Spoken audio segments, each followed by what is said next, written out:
তোমরা যা শিখেছো আল্লাহর কাছ থেকেই শিখেছো। আকাশে উঠছো, তোমাদের অনেক আগে পাখিরা উড়েছে, ওরা শিখাইছে।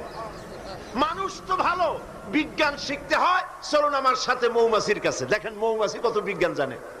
কি দিয়া বড়াই করবা? ছোট্ট মৌমাছি, এই মৌমাছির মধ্যে আল্লাহ পাক কত বিজ্ঞান দান করেছেন দেখেন।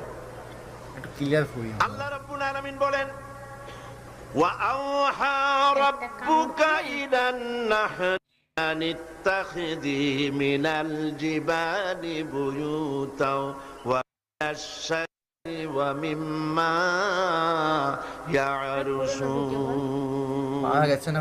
আল্লাহ পাক বলছেন, ওয়া আওহা রাব্বুকা ইলান নাহল, 6 মাস 7 মাস হয়ে গেছে। মৌমাছি পৃথিবীর মানুষকে 4টা বিজ্ঞান শিখাইছে। কয়টা বিজ্ঞান? দেখুন 4টি বিজ্ঞান কি। মৌমাছি, আল্লাহ পাক বলেন আমি মৌমাছিকে, মৌমাছির উপর একটা সূরা আছে না, জোরে কোন আছে না? সূরাটার নাম কি? সূরা নাহল। মৌমাছির উপর একটা সূরা। আল্লাহ পাক বলছেন আমি মধুমক্ষিকাকে ওহী করেছি।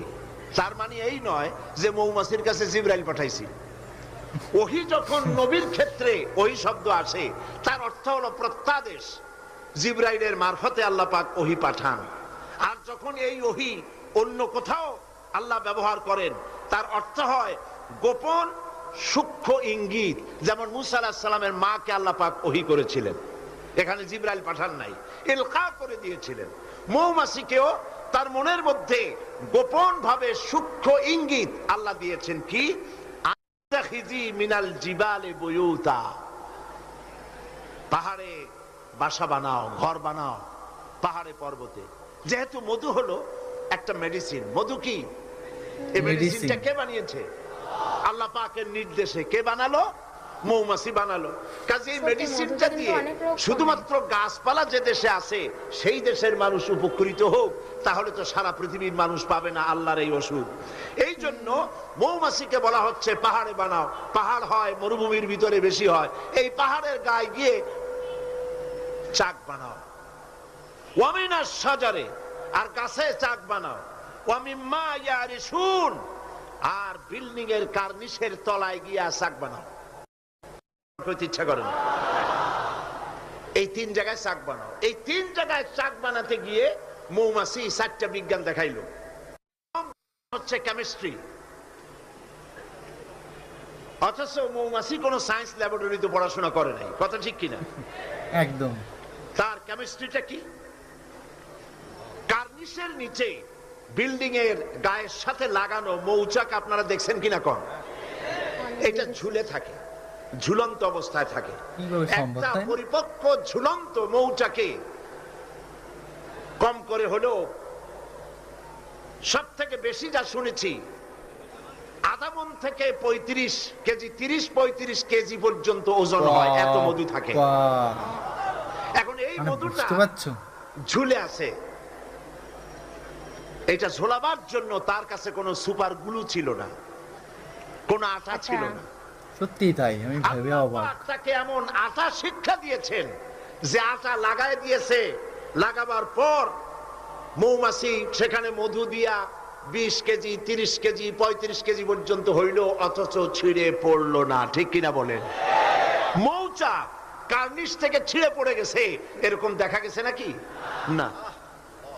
মৌ যখন ভরে গেল, তখন মধু কেটে নিয়ে যাওয়ার পর ছেঁড়া খাতা যেমন ঝোলে, ওই রকম দেখা যায় ছেঁড়া খাতার মতো ঝুলছে, তাও পড়ে না।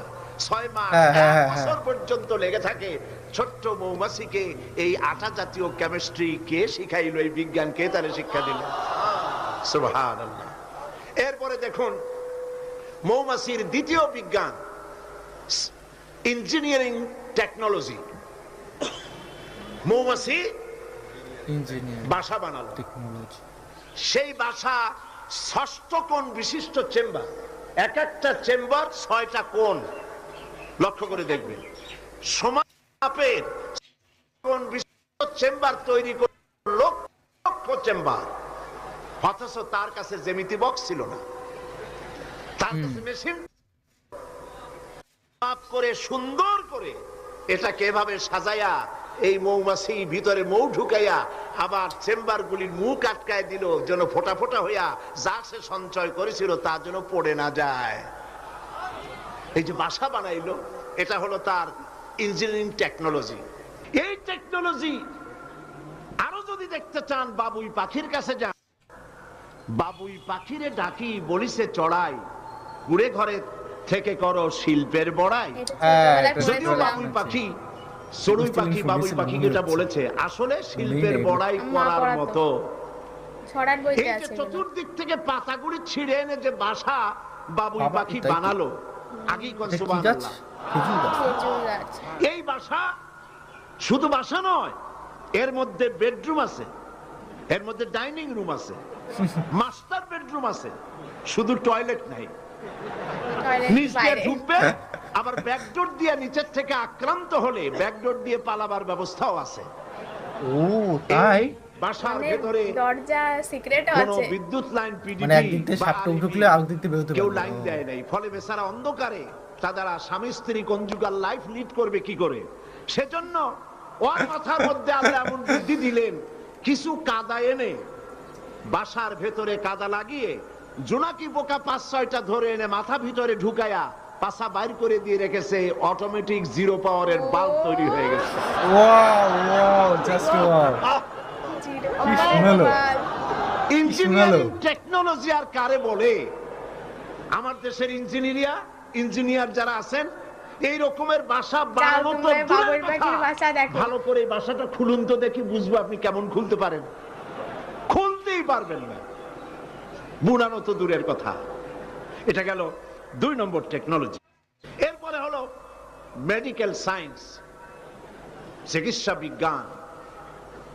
আল্লাহ রাব্বুল আলামিন মৌমাছিকে বলছেন, সুম্মা কুলি মিন কুল্লি সামারাতি ফাসলুকি সুবুলা বিকা যুলুলাব। সব রকমের ফুল থেকে মধু চুষে নাও আর তোমার রবের নির্ধারিত পথে চলতে থাকো।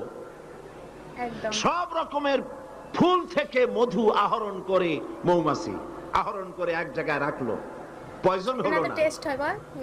এটা মানুষের জন্য সেবা হয়ে গেল। মানে কিছুই হয় না, বুঝিস? কখনো নষ্ট হয় না, কখনো পচে না। মধু যদি খাঁটি হয়, ওর ভিতরে যদি আপনি কিছু না মিশান, বছরের পর বছর মধুর প্রিয় থাকবে, নষ্ট হবে না। আলহামদুলিল্লাহ। ঔষধের পচন ক্রিয়া নষ্ট করার জন্য অ্যালকোহল ব্যবহার করা হয়। বিজ্ঞানীরা আবিষ্কার করেছেন অ্যালকোহলের কোনো প্রয়োজন নাই, বরং অ্যালকোহলের পরিবর্তে হালাল মধু ব্যবহার করলেই ঔষধের পচন ক্রিয়া নষ্ট হতে পারে। আল্লাহ পাক বলেছেন, ফিহে শিফাউল লিন্নাস, এর মধ্যে রয়েছে মানব গোষ্ঠীর জন্য সেবা, রোগের প্রতিষেধক। সুবহানাল্লাহ বিহামদিহি। এটা হলো মেডিকেল সায়েন্স। চতুর্দিক থেকে মধু সংগ্রহ করে একত্রিত করতে